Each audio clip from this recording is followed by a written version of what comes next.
Hey there, dirtbike people. I'm Chuck from TrueTech, and today I'm going to be assembling the clutch side of my 2006 YZ250 project. The first steps here I actually consider part of the center cases because I always verify that the transmission is shifting the way that it should be before proceeding. But I think it makes sense to include this here as well. This little assembly is responsible for rotating the shift drum back and forth when shifting. When I disassemble an engine, I always try to avoid taking this apart because putting it back together is tedious and unnecessary. If it does come apart, it's not complicated to put back together, but you'll probably have to try a few times before you can keep all the parts together with your fingers. Each of the paddles has a little cap and a spring underneath it, and you can mix up the paddles. You'll find out if you mix them up when you install this plate. It will bind up the assembly so it won't rotate. If that happens, simply switch the paddles around and you'll be good to go.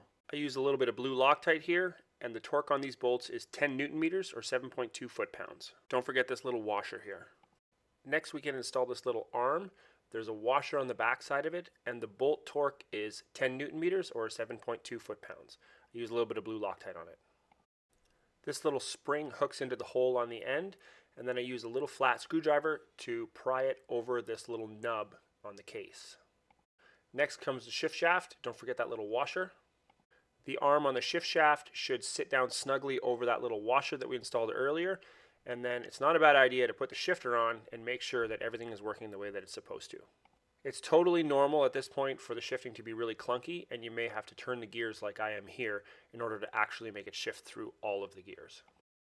Now here I'm going to skip ahead a little bit. If you want to see me install that right side crank seal and the retainers that go with it, that's in the bottom end video. I'll put a link to it here. Otherwise, we can continue with the rest of the build. This is the kick idler gear, and you can see I put this zip tie around the components during disassembly. The gear goes down first, followed by a washer, and then the circlip. Next is the kick axle assembly. This is another one of those things that if the gear and everything is in good shape, then I don't disassemble it and I just put a zip tie on it and leave it. Usually during assembly, this little washer falls off, and that's totally fine because there's this little circlip on the kick axle that holds the rest of it together. So just make sure that the washer is in place and that this little arm goes behind that little arm. Also, sometimes what happens is the spring right here doesn't go into the hole in the shaft, and then the plastic bushing will hang up and your inner clutch cover won't want to close down all the way. So just make sure that this is correctly assembled. So now to put it in place, you drop it down and turn it a little bit, and then you can rotate this spring and hook it into this little hole right there. Now you'll have to push down a little bit. This little bearing often falls out, no problem, it just drops right back in. If the bearing fell out while the cases were being heated, you might have to tap it back in like this with a hammer. Again, only on the outer race to avoid side loading the bearing. Now we can drop the primary gears into place. Again, I have these zip tied just to make my life easier. First we have this little collar, and then the bigger gear, and then the smaller gear. This bolt and washer go into the end of the crankshaft to hold the gears in place. And I know that I can install the clutch assembly in about 1 minute, so I'm going to go ahead and put my Loctite in and thread the bolt in. But if the clutch assembly is going to take you any longer than a couple of minutes, you might want to wait with your Loctite until after the clutch is together. First we can drop this washer on, and then comes the inner race of the bearing, and then the bearing itself. Now comes the outer basket, and at this point we can torque our primary bolt. Now I'm just going to hold the outer basket and then tighten it with my impact.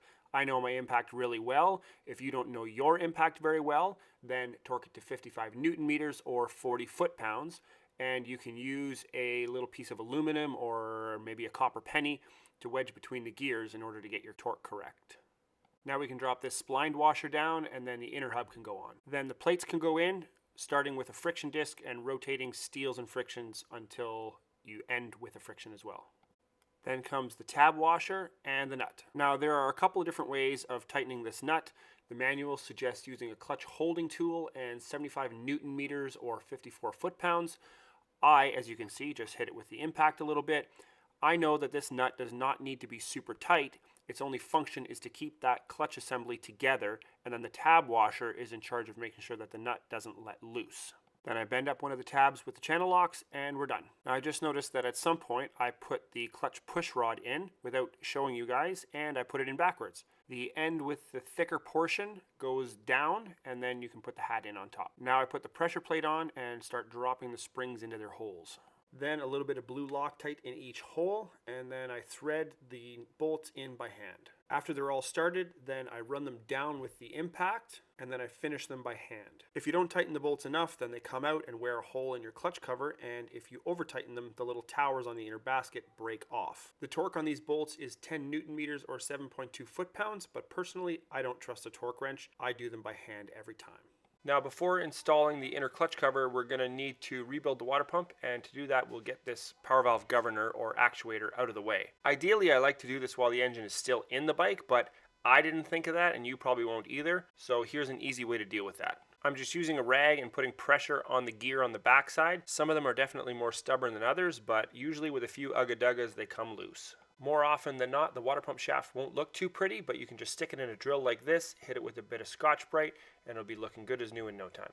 Now, sometimes it's hard to remember which way these water pump seals go in, so usually what I do is I grab the new ones, place them on the bench the way that they're supposed to go, and then I pull the old ones out. Now, to get at the oil seal, we got to pull this bearing out. And as a rule, you don't want to side load bearings, but this is a small bearing and there's a minimal amount of interference on it, so you can usually tap it out with a drift just fine. While I got my seal puller in my hand, I'll pull out the kickstart seal. Now, I went ahead and cleaned this all up. I'm sure you guys don't want to see that. And before I installed the first water pump seal, I put a little bit of grease on the inner lip. This coolant seal gets installed with the concave side out towards the impeller. Same idea with the oil seal. A little bit of grease on the inside and then the concave side towards the oil. And now the water pump shaft bearing can go in, and I'm going to tap it in with my hammer, but I'm only tapping on the outer race in order to, again, minimize side load. The grease that I put on the inner lips of the seals should help this shaft to go through nice and smooth, but if the shaft is hanging up as you're doing this, be careful and look at what you're doing. A little blue Loctite, and then we're ready for our washer and our impeller. Same way it came off is how it goes on. A couple of ugga-duggas, nothing too crazy, and you're good to go. If you happen to want to torque the impeller, you can wait till after the inner clutch cover is installed, and then you'll torque it to 14 Newton meters or 10 foot-pounds. Now, make sure that you have the dowel pins in place. In this case, they were stuck in the case already, and then you can put your gasket on. Now, for putting the governor back in, basically just the reverse of pulling it out, you move the arm out of the way, and then the little pin goes in that groove, and the tip of the shaft obviously has to go into the bearing. Now, while holding the power valve arm in place, you can drop the inner clutch cover on. It usually takes a fair bit of wiggling to line up all the shafts and gears, but you shouldn't have to force anything, and when you're all done, it should sit down nice and tight. Now, the outer clutch cover O-ring is often quite a pain to install a new one, so if it's sticking proud and it's in good shape, I just leave it in place. Now it's time to drop all the bolts in place, and there are a lot of them, but just keep in mind that all the bolts need to be sticking out pretty much the same amount. If you have one that's too close to the case, or if you have one that's sticking out too far, you know that you have it in the wrong spot. They should all be sticking out about 3/4 of an inch. This is another one of those situations where there are far too many variables affecting torque, and you need to just make them so that they're tight enough that they don't come loose, and not so tight that you strip the threads. Now we can install the gasket and the water pump cover. In this case, these little pins are stuck pretty hard into the cover. No problem. I'll just make sure that they line up with the holes. Now this bottom bolt has a copper washer on it, and that's to seal the coolant in. The other 3 bolts, again, this is not a situation where you want to use a torque wrench. If you do, you're very likely to strip the bolts.